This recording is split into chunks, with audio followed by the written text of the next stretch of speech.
this is NYO, and we're just gonna do like an interview right now. So, before we start this interview, my friend NYO right here, I met this guy 2-3 years ago at a track and field club meeting, and since then he accomplished a lot of things. One of the most important things that he accomplished was like finishing off what he started, which was engineering. 4 years of industrial engineering, which I'm in right now, and I totally see that like he just went from a job like at Walmart that paid him a good base salary to like now starting up his own business and actually traveling around the world. So I'm gonna introduce NYO right here, and we're just gonna go up some questions right here. So could you tell us about why did you quit your engineering job, and why did you start your business? Yeah, sure. So the reason I quit is because I didn't see a lot of growth working as an engineer. And one of the basic human needs is the need for growth. So I saw that I was going to be dissatisfied in the future if I came back and continued to work in that type of position. And at the same time, I wanted to explore my creative side because I know deep down inside I am an artist. So I'd rather use my artistic skills at this point in my life than use my technical skills at an engineering job. As for why I started my business is my manifesto. So my business is basically the man I'm trying to grow into, as well as the man I try to be in every moment. So it's kind of my self-motivation to keep striving for growth and the best. Because you know the craziest thing is like during industrial engineering, like because I'm in third year right now, we learn like a psychology course about like pure motivation. Why do you want to go to a class? Would you say like did you learn the motivation of what you wanted to do during the years, or did you learn the motivation right after you accomplished everything? A part of it was when I accomplished things. So whenever you accomplish a goal, the next thing is now you ask yourself, what's next? Now you don't, it's like you've either lost a part of your identity or you want to find another part of your identity. So yeah, part of it is having accomplished a goal. The question is what's next. But another part of it is, it's just different stages of life. Through different stages of life, you learn more things. When you learn more things, you start to take different actions. Okay. Yeah. So can you tell me experience about your experience as growing up? Like, how was it when you're in high school to university to now, and what makes you who you are today? Okay, I'll try to keep it short. Just go on, man. Yeah. I believe what makes me who I am today stems from, my parents. So my mother and my father.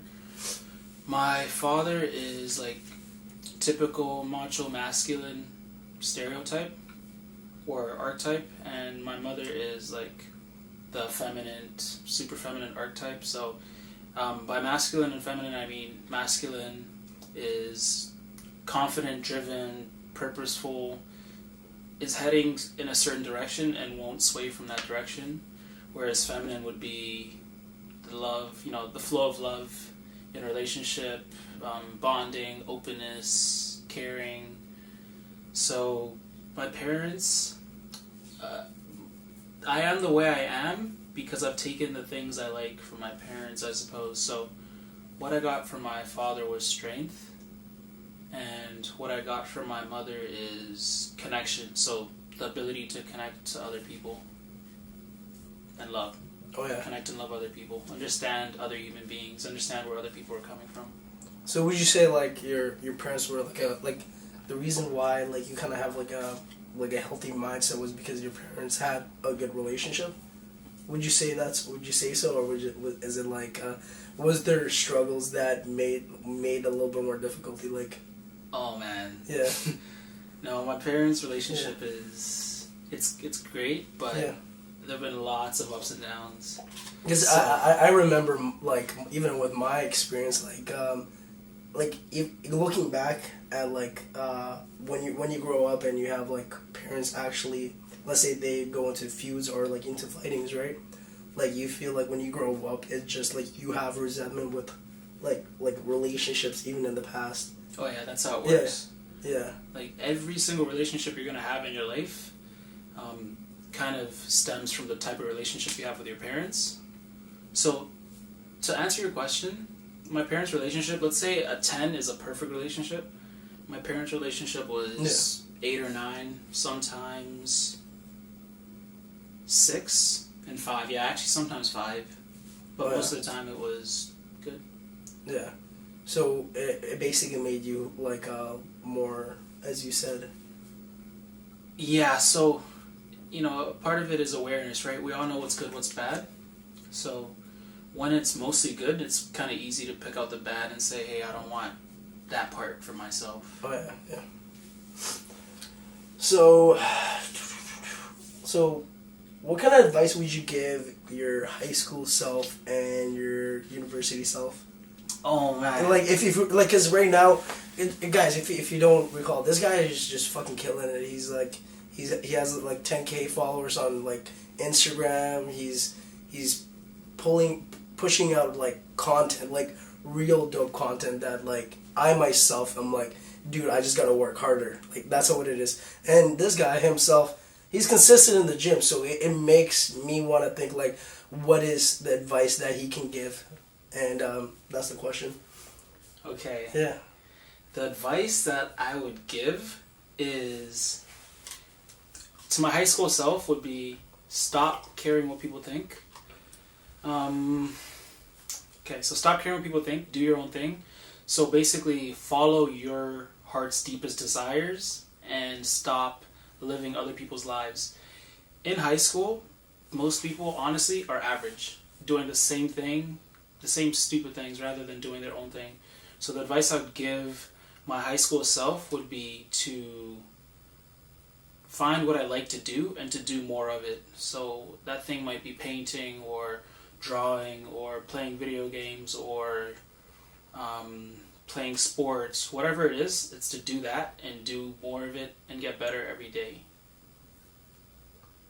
So, how about your university self? University self. Would you do the whole degree again? Like, would you say to yourself to do the degree, or would you say to yourself, like, go do something else? Well, knowing what I know now, I never would have went to university in the first place. Really? Yeah, because at the time I went to Ryerson University, I saw that school just like a business, to where they're just pulling in young kids that don't know what they want to do, and you pull someone in, you get 40, 50, 60,000 bucks from that person over 4 years with interest, you know, a bit more sometimes. So knowing what I know now, I would not have gone to university. I would have continued doing what I was doing before university, because at least at that time, and by at that time I mean middle school, I had started my own business, my first business on accident. So what I did was I made montages. I made videos, and I posted those videos on YouTube. So I did that for fun. I was just posting videos of the best clips and putting them to music that matched the clips, and then just making it upbeat, exciting, you know, fun, happy type stuff. And by the time I picked up about 700 or 800 subscribers, I had too many people sending me videos to edit, so then I started charging. And then, like many businesses, you start from, you know, you make 1 penny, then you make 2, then you make $10, then you make 100,000 bucks, then 200,000 bucks. Not that big of a jump, but yeah. I would not have gone back. I would not go back to school knowing what I know now. How would you find the ideal woman? Like, what is it like? Oh, so number one, you as a person change. So, like I just said, I look for women with the things that I want, and then, you know, you start to see those women in your world. But then again, as a person, you change. Like, the world changes, you change as a person, so the things you might want in a relationship change. And when that happens, either you grow together or you grow apart, and both are okay. Because I noticed, like, let's say like a person who currently is like, for example, I know one is this individual is kind of dating this one girl right now, and he's afraid to kind of say that like I don't like he's really unsure about like his own dating life right now. What does he want? Not her? Not her, but he's unsure about his date, like his life like, because he himself, like for example, didn't had too much experience yet, in like in terms of like knowing more options. What would you consider? Would you say like tell the girl the truth, or just say like no, this is not gonna work out, or just like keep fishing until you find the right one, and then once you find the right girl, then tell like the 2 or 3 girls that you didn't have that strong connection. Like I found the right girl. Would you say that? So yeah, kind of. I wouldn't call it fishing though. Yeah. So that person, it sounds like they're fearful. They're fearful of the unknown because right now they're comfortable with that girl. Yeah. So if that person asks me for advice, I'll tell them to walk through their fears, to face their fear in the face and deal with it. And what's likely going to happen when they face that fear is they're going to communicate and tell the truth. And that might open up space for both of them to go their separate ways. And by going their separate ways, they've allowed the universe to now send them different options. Now they've allowed the universe to give them something new, something different, another opportunity to grow. Okay. So what kind of tips would you give to people who are starting up like fitness? Because I know like your whole business is based on fitness, and can you also explain what kind of tips you would give to a person who is someone who's also advanced? So a person who's a beginner versus like someone who's like advanced. A beginner, I'll tell them that they need to take things slow. So fitness is very simple. It just comes down to what you eat and what you do and how much you sleep, really. And then, little caveats in all of those. But what you eat, slowly incorporate healthier and healthier things into your diet and slowly get rid of unhealthy things. Do that repetitively for about 6 months to a year. By the time you get to a year, you will have all healthy foods in your diet. And in terms of working out, be consistent and push yourself every single time. And also try new things every once in a while because you might find something that you like more. And so for example, some people might think they don't like cardio, but maybe they haven't found the cardio that works well for their bodies. So instead of running, maybe they might like cycling or swimming or rollerblading. And you need to sleep. You have to get enough sleep. Sleep is when your body recovers. And the advice I'd give to someone advanced, I don't know, I actually keep going because you're advanced. Because I think we met at a situation where like we were both athletic already, so we kind of mix-matched our own workouts and found something that was optimal. So I think that was where it is. I think even with advanced people, sometimes it's just like we like some of us do have off seasons, like we're like holy shit, like it's the winter time, I just want to eat more, I just want to bulk more. Do you ever get that? So yeah, we all have off seasons. Life is basically different seasons, and you progress through different seasons differently. So yeah. It's not like you can always maintain that 8% body fat or like 6% body fat for the rest of your life. That would be amazing if you can. But I think it's possible. Yeah. If you can find the balance, it's very possible. Really, it just comes down to what's important to you. Wow, yeah. Yeah, I think if it's really important to you, you could. Would you say it's like having the right motivation, like the right why factor? Yeah. To why you want to be that. A huge part of it, I think the root of it is why. Yeah. So, for example, whenever you feel like giving up, you have to remember why you started. Because if you give up, if your why is strong enough, all you're going to do is start over from the beginning. So Don't get me wrong. I myself had a certain point of my life that where like I was just in bed and I just didn't have a strong enough why. Mm-hmm. And I was just like, shit, like, you know what I mean? Like, there's no point. But you just realize that like it's a part of life, and you just wake up and you're just human being, just another human being, and you just wake up and you just get it done. And I find that's with a lot of advanced people that might have that issue, like where they might lose track of their fitness, and as you said, it's just getting back and rolling, right? So it's something like that. All right. So now, this is a question where, like, what kind of advice would you give someone who is starting off their business, like a small business? The advice I'll give is business is very simple. Products sell themselves if it's good.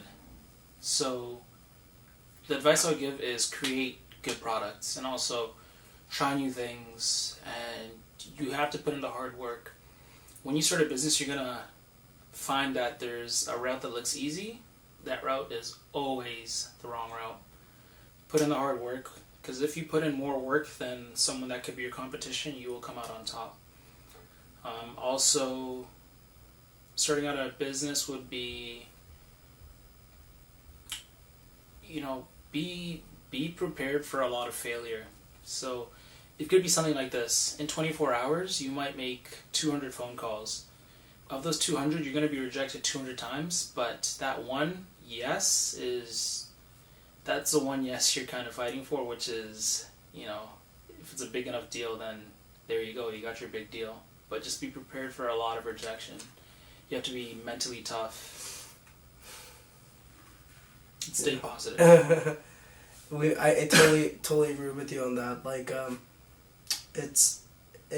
would you say that a lot of people don't do things that are uncomfortable? Like, let's say, doing like cold approaching, doing cold calling, like, because when you're starting off a business, it's like you have limited resources, especially for a small business.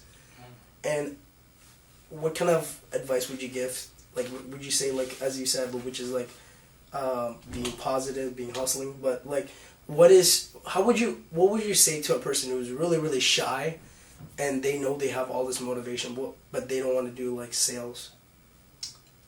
You have to find a way to walk through that fear. So you have to ask yourself the hard questions. Ask yourself the hard questions about yourself and figure out what you need to do, what you need to learn, what you need to improve to do what you have to do. One thing at a time as well. It's not going to happen all at once. You should try to, if you come up with a list of things and you try to fix every single thing at the same time, you're probably going to crash. Just take it slow. There's no rush. But how would you say, like, for example, like taking action versus like preparing? Like, how would you find that balance? I do both at the same time. Really? So yeah. So the advice I give is be as prepared as you can, but at the same time, don't be a perfectionist. So take action, but at the same time, prepare as much as you can. You have to do a combination of both, or if you're a perfectionist, nothing gets done. But if you take action without prior set preparation, you're likely going to fail. Oh. So striking a balance of both. All right. So, this is the last question. How can people reach out to you? Let's say from social media. Like, what should they follow? Send me an email, and follow me on Facebook and Twitter and Instagram. Mainly Instagram. Instagram is where I post them. So what's your Instagram? My Instagram is Youthebestphoto, and my personal Instagram is NYO_, which is KNEEYO_.